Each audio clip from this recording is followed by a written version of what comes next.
Hello, welcome to our classes. Good morning.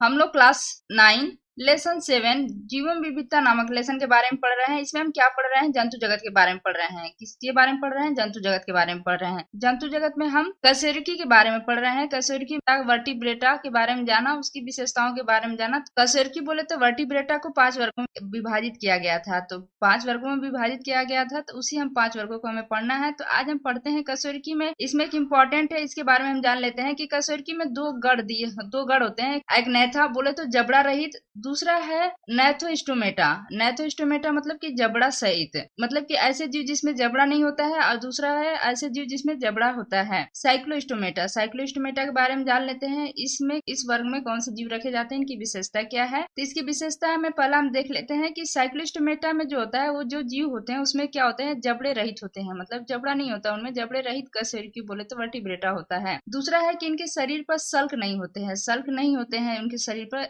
इसलिए इनका शरीर क्या होता है, ये चिकना होता है। तीसरा है कि वयस्क अवस्था में नोटोकार्ड पाया जाता है। चौथा है पखने जो होते हैं जोड़ों में नहीं होते। मछली के जो पंख होते हैं, जो फिन जो उन्हें तैरने में सहायता करते हैं, वो क्या होते हैं, वो उसे आप देखेंगे तो वो जोड़े में नहीं होंगे। मतलब कि हम आमतौर पर मछलियां देखते हैं तो दोनों तरफ होते हैं, जोड़े में उनके होते हैं, उनके फिन्स होते हैं, लेकिन जो साइक्लोस्टोमेटा के जो जीव हैं उनमें ऐसा नहीं होता है। पांचवा है क्लोम सिर के पृष्ठ भाग में नासा द्वार बनाते हैं। उदाहरण में देख ले, पेट्रोमाइजान, इसको क्या बोलते हैं, लैम्प्रे। दूसरा है मिक्सिन, इसको क्या बोलते हैं, हैग मछली। हमारे बुक में दिया है साइक्लोस्टोमेटा के बारे में। ये क्या है, जबड़ा रहित कशेरुकी है। देखिए देख रहा है ना, ये देख रहे हैं आप, मछली है जो इसमें दोनों तरफ इसके पंख नहीं है। ये क्या है, पंखने नहीं है, फिन्स इसके दोनों साइड नहीं। देखिए एक साइड बस इस साइड है, इस साइड नहीं है। इसमें वर्टिब्रेटा को 5 वर्गों में विभाजित किया गया है। इसमें 5 वर्ग में कौन कौन से है? मत्स्य वर्ग है, आपका एम्फीबियन है, पक्षी वर्ग है, सरीसृप है और स्तनपायी है। तो इसमें आप कोई भी पल लिख सकते हैं, या तो मत्स्य लिखें या एम्फीबियन या पक्षी वर्ग, कोई भी आप लिख सकते हैं। तो पहले हम क्या पढ़ते हैं, मत्स्य वर्ग के बारे में पढ़ते हैं। मछली ऐसे मीन भी कहा जाता है।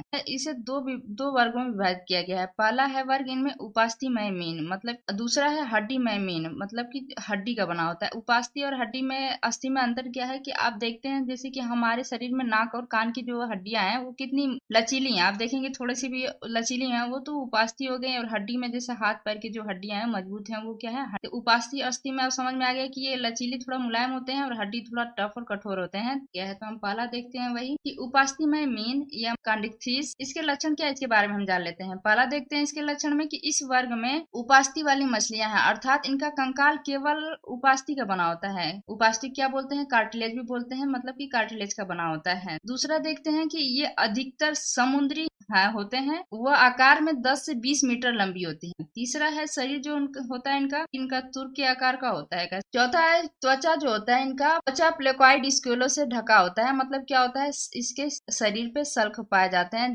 तथा अधरीय हैं। इनमें जो होता है, जो मत्स्य वर्ग के जो जीव आते हैं, मत्स्य में क्या है, सभी मछलियां होती हैं, तो उसमें श्वसन जो होता है वो गिल के द्वारा होता है, क्योंकि ये मछलियां हैं। इन मछली में श्वसन किसके द्वारा होता है, गिल या गलफड़े के द्वारा होता है। गिल या गलफड़े जो होते हैं ये 5 से 7 जोड़े तक होते हैं। छठा है कि हृदय जो होता है इनका द्विकोष्ठीय बोले तो 2 चेम्बर्ड होता है। उदाहरण में हम देख लेते हैं, स्कोलियोडोन है, इसको क्या बोलते हैं, इंडियन शार्क। दूसरा है टारपीडो, इलेक्ट्रिक रे। तीसरा है ड्रैगन, स्ट्रिंग रे। ये सब क्या होते हैं, ये ऐसी मछलियां हैं जिनका कंकाल जो है वो किससे बना हुआ है, उपास्थि से मिलकर बना हुआ है। तो दूसरा क्या है, आस्टिकथिस। लक्षण है, इसका लक्षण भी हम देख लेते हैं कि मछलियों का अंत कंकाल पूर्णतः या अंशतः हड्डी बोले तो अस्थि का बना होता है। दूसरा है इनका शरीर भी तुर्क के आकार का व त्वचा सल्क से ढका होता है, सल्क से ढका होता है या साइक्लॉइड स्केल्स से ढका होता है। तीसरा देखते हैं, तीसरा जो होता है इसका मुंह अधरीय होता है। चौथा है अधरीय, मतलब क्या है, आधार से दिया गया है। इनका मुंह जो होता है आधार अधरीय होता है, आधार पे होता है। चौथा है कि 4 जोड़े गलफड़े होते हैं। पांचवा है हृदय इनका द्विकोष्ठकी होता है, द्विकोष्ठकी बोले तो 2 चेम्बर्ड सेम होता है। छठा देखते हैं कि ये असमतापी होते हैं। सातवां है कि श्वसन जो होता है इनमें प्रायः क्लोम बोले तो गिल के द्वारा होता है। आठवां है सभी जलीय तथा इनका शरीर जो होता है वो धारा रेखीय होता है। एक धारा रेखी की धारा रेखा में मतलब स्ट्रीम लाइन जो होता है उनका शरीर होता है एकदम सीधा धारा की तरह, और जो क्या होती है, सभी जलीय होती है मछलियां, इसलिए सभी जलीय होती हैं। जल में तैरने के लिए पूर्णतः विकसित पखने बोले तो वही फिन होते हैं। उदाहरण में हम देख लेते हैं labio, flying fish, sea horse, एनावॉस, Protopterus etc, मतलब इत्यादि। तो ये सब क्या है, सबसे बड़ी बात ये है कि जो है मत्स्य वर्ग है, इसमें क्या है, सारी सारी मछलियां हैं। इन्हें डिवाइड किया गया है उनके कंकाल के आधार पर। पहला है इनका एक कंकाल जिनका बना होता है वो उपास्थि का बना होता है, दूसरे का कंकाल क्या बना होता है, अस्थि का बोले तो हड्डी का बना होता है। सेम लक्षण जो है दोनों के सेम ही है। Thank you for watching, please like and subscribe my channel.